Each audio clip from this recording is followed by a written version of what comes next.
Zao ndraiky anao mpinamagna efa ela. Zao ndraiky anao natsiliho araiky fa mifankatia. Zao ndraiky anao nasarotro fiainagna tsy fagnambela. Zao ndraiky anao namagna anjary havagna. Zao ndraiky anao tsy fankafoe sady tsy fagnadigna. Zao ndraiky anao ke mitsikitsiky ko fankahita. Zao ndraiky anao natambadragna ary fa mitovy raha magnano amina anao namagna nanjary havagna. Ko ny olo mety atokisagna amin'ny fiainagna zao efa sasatra. Fa zao ndraiky anao nafaly naory namin'ny mora namin'ny satro tsy fagnahy. Efa anao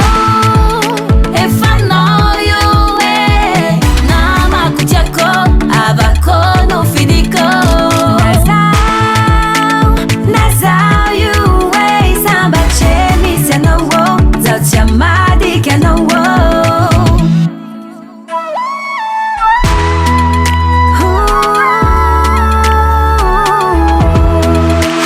Tegna efa vitsy ny namagna mazava fo amintegna nanoka ihany. Maheri tsisy lerany ko anao mila izy. Ko tsisy raha anao masaky tsy ahoany fa hitako zegny tsy namagna fa sary namagna.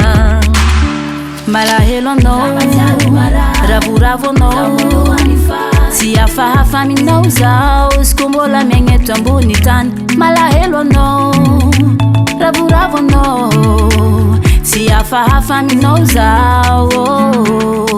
Ko ny olo mety atokisagna amin'ny fiainagna zao efa